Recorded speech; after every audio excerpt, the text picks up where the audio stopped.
সুবহানাল্লাহ। এরকম তারা মদ পান করত। মদ 3 বেরে আল্লাহ তাবারক ওয়া তাআলা হারাম করেছেন। কয় বেরে? 3 বেরে। প্রথম আয়াত নাজিল হলো যে আল্লাহ তাবারক ওয়া তাআলা বললেন যে হে দুনিয়ার মানুষ, মদ তোমরা যে পান করছো কিছু লাভ আছে আর কিছু নোকসান আছে। কিছু লাভ আছে, কিছু নোকসান আছে। মেলায় লোক ছেড়ে দিলে, আরে শরাবে মদে যখন কিছু ফায়দা আছে আর কিছু নোকসানও আছে, তো কেনে যাব? দেখবেন যারা নাশা পান করে ওকে কৈদল লিয়ে কামে ভিড়িয়ে দিয়েন, আর যারা নাশা পান করে না যতক্ষণ নাশা থাকবে খাস্তা না বুঝাবেন, আবার উচলিচ্ছে হুড়িয়া কাম করছে, লাভ হলো না। এরকম কয়েকটা আছে, আরো মেলায় আছে। মাশাল্লাহ, দোয়া করে দিচ্ছি বাবু, একটু পরে দোয়া করে দিচ্ছি। 1 নম্বর হয়ে গেল, মেলায় লোক ছেড়ে দিলে, মেলায় লোক ছেড়ে দিলে যে যখন কিছু লাভ আছে কিছু নোকসান আছে তো কেনে খাবো, খাবো না। আল্লাহ এই কথাটা বলেন না যে হে দুনিয়ার মানুষ মদ হারাম হয়ে গেল আর মদ খায় না। ঠিক আছে, 1 নম্বর হইল। এই থাকতে থাকতে থাকতে থাকতে আল্লাহ তাবারক ওয়া তাআলা কোরআন মাজিদে নাজিল করলেন যে হে দুনিয়ার মানুষ, তোমরা মদ খাবে খাও, কিন্তু মদ পান করে নামাজ পড়িতে যায় না। নামাজের হালাতে মদ পান করিও না। এমনি মদ পান করো, এমনি মদ পান করো, কিন্তু মদ পান করে নামাজ পড়িতে যায় না। আল্লাহ কথা বললেন না যে হারাম, এ কথা বললেন না। 2 বার হয়ে গেল। 3 বারকার বেলায় আল্লাহ তাবারক ওয়া তাআলা হারামের আয়াত নাজিল করে দিলেন। হারামের আয়াত নাজিল করে দিলেন। কেমন? আনাস বিন মালিক রাদিয়াল্লাহু তাআলা একটা সাহাবী, বাচ্চা সাহাবী, এই 12-14 বছরকার। উনি বলছেন আমার কাঠ বাপ। কাঠ বাপ বুঝেন? কাঠ বাপ বুঝেন তো? কাঠ বাপ মানে হলো যে ওইটা বাপ, ও আসল অরিজিনাল বাপ লয়। মা একটা, মা তালাক হয়ে বা স্বামী মারা গেছে, মা অন্য জনের সাথে বিয়ে করেছে, এবার ওইটা হলো ওর বাপ, ওকে কাঠ বাপ বলা হয়।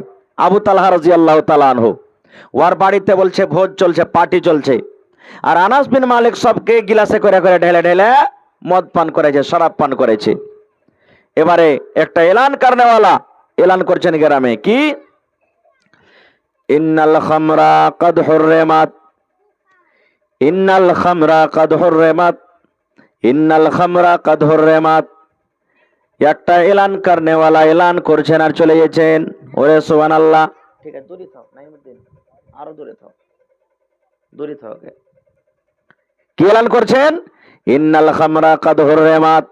এ আমার ভাইয়েরা মায়েরা খালারা শোনেন, এলান করনেওয়ালা এলান করছেন, ওরা আরবি বুঝে, আরবি জুবান, আরবি বুঝে, আরবি কথা। এর মানে হলো আল্লাহর নবী এলান করতে পাঠিয়ে দিলেন, হরে দুনিয়ার মানুষ, ইন্নাল খামরা কদ হুররিমাত, আজ থেকে আল্লাহ শরাবকে হারাম করে দিলে, মদকে হারাম করে দিলে, আর তোমরা মদ পান করিও না, আর তোমরা শরাব পান করিও না। হযরত আবু তালহা বলছেন আনাস বিন মালিককে, কাঠ বেটাকে, দেখো তো কে এলান করছে যে আজ থেকে মদ হারাম হয়ে গেল। এবার দৌড়িয়ে যায়, দেখছেন তো একজন সাহাবী এলান করছেন আর চলে যাচ্ছেন গ্রামে। সুবহানাল্লাহ। এ জামানার আমরা মানুষ হতাম তো কি, আচ্ছা আজ খেলে আর খাবো না, আজ খেলে আর খাবো না। ওরে সুবহানাল্লাহ। সাহাবীরা যেমনই শুনলেন মদ পান করতে হবে না, মদ হারাম হয়ে গেল, যার মুখে ছিল উগলে দিলে, যার টুটিতে ছিল হ্যাক হ্যাক করে দিলে, যে পান করেছিল সুবহানাল্লাহ বমি করে দিলে, লোক দিয়ে উল্টি করে দিলে, যার কলসিতে রাখা ছিল, হাঁড়িতে রাখা ছিল, ডোলে রাখা ছিল, সমস্ত মদকে উল্টে দিলে। আল্লাহ যখন হারাম করে দিলে গলাকে রাখবো না, আর ওই বর্তন গলাকে ইট দিয়ে পাথর দিয়ে ওপর থেকে আপসা সমস্ত জিনিসকে ভাঙিয়ে দেওয়া হলো। আনাস বিন মালিক বলেন এমন ভাবে মদ গ্রামে গ্রামে বহিতে লাগলো, বহিতে লাগলো, মনে হয় যেমন বান কেটে যায়, যেমন পানির বন্যা চলে আসে, পানির বন্যা যেমন যায় বহে, এই মতো মদের সমস্ত জিনিস গ্রামে গ্রামে বহে গেল। 1 নম্বর মদ পান করত তারা। 2 নম্বর গুনাহ, বাড়িতে যদি বেটি পয়দা হইতো, এখন বাপ দুনিয়াতে যত আছি আমরা আছে, বেটি হইতে গেলে মাথা ভারী হয়ে যায়, হয় না? হয় কি হয় না? মাথা ভারী হয়ে যায় আমাদের। আল্লাহ কেমন করে বেটির বিয়ে দিব? 3 লাখ 4 লাখ টাকা কেমন করে আল্লাহ জোগাড় করব?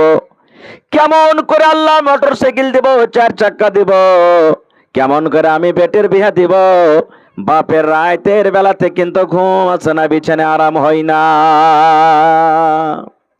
ঠিক মক্কার ভিতরে যখন বেটি জন্ম নিত, ওই বাপ শরমে লজ্জার কারণে গ্রাম দিয়ে হাঁটতক না। হাঁটতে গেলে লোক দেখতো, আবে দেখ দেখ, এই দেখ এর বেটি হয়েছে, দেখ দেখ দেখ মুখ পোড়াকে দেখ, কত রকম কথা বলতো। মানুষের সামনে লজ্জার কারণে বসতে পারতো না। ইমাম বাগাবী রাহমাতুল্লাহ আলাইহি বলছেন, ওই বাপ কি করতো, যার একরকম তো মানুষ লয়, যার দিলে দয়া মায়া ছিল বেটির পরে, ওই বেটিটাকে 5 বছর 7 বছর 10 বছর যখন হয়তো মাঠে ভেড়ি দিয়ে উট দিয়ে চড়াইতে পাঠিয়ে দিত, আর কইতো বেটি যা ওখানে জীবনটা কাটবে। আর যে বেটিকে মারার ইচ্ছা করতো, বেটি 8 বছর 7 বছর যখন হয়তো, এখানটা বাপ কৈদল নিত, আর কৈদল লিয়ার কেড়ে জঙ্গলে একদিন আগে খাল করে আসতো, আর স্ত্রীকে জানাইতো না, কিন্তু খাল টাল খুঁড়ে এসে বাড়িতে আসতো। আইসা তখন বিবিকে কহিত, ওরে ভালোবাসা বিবি, হালেমার মা জায়েদার মা, ও খালেদার মা তুমি শুনে লাও, আমার খালেদা জীবনে পূর্ণিয়ার বাজার দেখেনি, চাম্পানগরের বাজার দেখেনি, নানির বাড়ি জীবনে দেখেনি। 8 বছর 9 বছর বয়স হয়ে গেল। সুন্দর করে খালেদাকে সাজিয়ে দাও, জামিলাকে সাজিয়ে দাও, আমি তাকে মেলা ঘুরতে আমি নিয়ে যাব। যখন এই কথাটা বলা, মা মনে করতো আমার স্বামীর মনে হয় বেটির পরে দয়া হয়েছে, কিন্তু মা তো জানে না কোন মেলাতে নিয়ে যাবে, কোন নানির বাড়ি যেয়ে যাবে, মা তো জানে না। মা রাজি খুশি হাসিতে খেলিতে বেটিকে সুন্দর করে গোসল তেল কাজল দিয়ে নতুন কাপড় পিন্দে বাপের হাতে ধরিয়ে দিত। বাপ হাত কান ধরে টানতে টানতে টানতে টানতে ওই জঙ্গলের ভিতরে নিয়ে যেত, যে জঙ্গলে গর্ত করে এসেছিল। গা নাই বাড়ি নাই। বেটি বলছে, আব্বা এদিকে তো কোনো মেলা গা গ্রাম দেখতে পেয়ে না, তুমি কোনটা নিয়ে যাবে? এবার আব্বা বলতো, বেটি রে এই জঙ্গল পার করে একটা জায়গা আছে, ওইখানে মেলা লাগে, ওই মেলা তোমাকে নিয়ে যাব। মাসুম বাচ্চি কি জানে আমার বাপ কোথায় নিয়ে গেছে। এবার ওই জঙ্গলে যেখানে খাল করে এসেছে, খালের পাঞ্জরে নিয়ে যেত। যাওয়ার পর তখন বাপ বলতো, বেটি রে একটু তুই তাকিয়ে দেখতো মুখ বাড়িয়ে, খালটা কত বড় আছে। হায় রে আল্লাহ, কত জুলুম করতো। ইমাম বাগাবী রাহমাতুল্লাহ আলাইহি বলেন, বাপের কথা শুই না ওই বেটে যখন এরকম ভাবে মুড়িটাকে বাড়িয়ে, চোখ বাড়িয়ে যখন গর্তর দিকে তাকায়, পিছন থেকে আব্বা জান পিঠে একটা এরকম ভাবে ধাক্কা দিয়ে বেটিকে গর্ততে ফেলে দিল।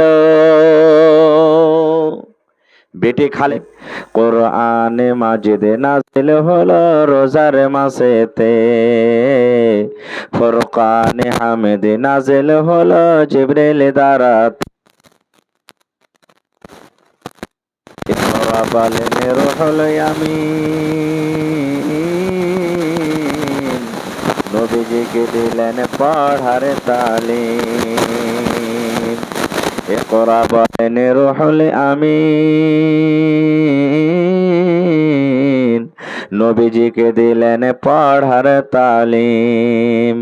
নবীজি বলেন উম্মি আমি, নবীজি বলেন উম্মি আমি জানি না পড়িতে, কোরআনে মাজিদে নাজিল হলো জিবরিল দ্বারাতে, ফুরকানে হামিদে নাজিল হলো জিবরিল দ্বারাতে। জিবরিল পড়েন সূরা আলাক, নবীজি মরওয়াতই চালাক। তাড়াতাড়ি জিবরিলের সাথে, তাড়াতাড়ি জিবরিলের সাথে লাগিলেন পড়িতে, কোরআনে মাজিদে নাজিল হলো জিবরিল দ্বারাতে, ফুরকানে হামিদে নাজিল হলো রোজার মাসেতে। নবীজি বললেন, ও খাদিজা, ঠান্ডায় ফাটে মোর কালিজা। নবীজি বললেন, ও খাদিজা,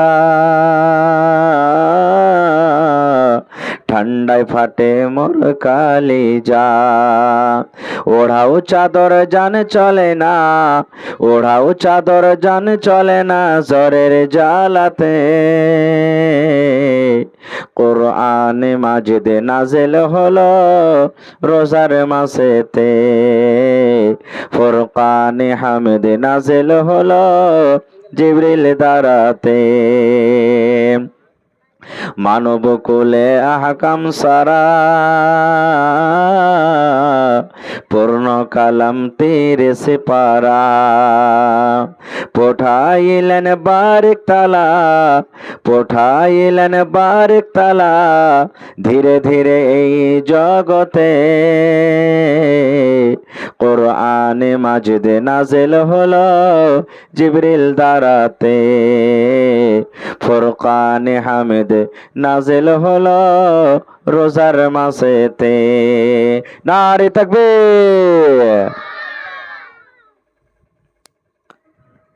খুট্টি হাসিলি নিবাসী ইসলাম দরদি ভাই, পর্দানাসীন মায়েরা, খালারা, সমস্ত তারিফ, সমস্ত গুণগান সে মহান আল্লাহ তাবারাক ওয়া তাআলার জন্য, যে মহান আল্লাহ তাবারাক ওয়া তাআলা আজকে আমাদেরকে আপনাদের গ্রামে টোলাতে একত্রিত হয়ে বসে কিছু বলার ও শোনার তৌফিক দিয়েছেন। তাই আমরা সে আল্লাহর প্রশংসা করি। অন্তর থেকে মুহাব্বতের সাথে সকলেই পড়েন আলহামদুলিল্লাহ। জোর করে পড়েন ভাই, আলহামদুলিল্লাহ। তারপর আমাদের শেষ নবী হযরতে মুহাম্মদুর রাসূলুল্লাহ পড়েন সাল্লাল্লাহু আলাইহি ওয়াসাল্লামের পর অগণন দারুদ শরীফ শান্তি দ্বারা বর্ষিত হোক, আমিন। আল্লাহুম্মা সাল্লি আলাইহি, আল্লাহুম্মা বারিক আলাইহি। কে দিলে? কি তোমার নাম? তোমার নাম কি? ওয়াসিম। মাশাআল্লাহ। এই দেখেন, আমি জানি আমার ভাইরা, মায়েরা, খালারা এই জায়গাতে এক অপরের থেকে বেশি দান করব, এইভাবে দান করে। কারণ চিলমারি মাদ্রাসার জন্য মেলাই বার আমি এসেছি, মসজিদের জন্য আপনাদের কয়েকবার এসেছি। খুব ভালো দান করেন আলহামদুলিল্লাহ। জালসা শুরু হইতে হইতে দেখেন ওয়াসিমের মা বাড়ি থেকে 500 টাকা হাজির করে দিয়েছেন। 10টা কলম ভাই 500 করে চেয়েছি, আর 5টা কলম 1000, 2000 করে চেয়েছি। ইনশাআল্লাহ পুরা হয়ে যাবে। আমি দোয়া করছি, একটু বলছি কিছু, তারপরে তখন আমি দোয়া করব ইনশাআল্লাহ। আল্লাহ 5000 টাকা মনে করে তুমি কবুল করো। যে আশাতে উদ্দেশ্য দিয়েছে আল্লাহ, আশাকে তুমি পুরা করে দাও। পরে দোয়া করছি আমি। আপনারা যারা যারা দিবেন লিখে দেন, ইনশাআল্লাহ পরে দোয়া করে দেব। ভাই, আমি আপনাদের সামনে কোরআন মাজিদের একখানা সূরা থেকে 5টা আয়াত তেলাওয়াত করেছি। সেই সূরাটার নাম হলো সূরাতুল আলাক, যাকে আমরা ইকরা বিসমি রাব্বিকাল্লাযী খালাক বলে জানি। কোরআনে কত সূরা আছে? 100 কতটি আছে জি ভাই? হায় আল্লাহ, ভুলে গেছেন। এই ছেলেরাও ভুলে গেছে।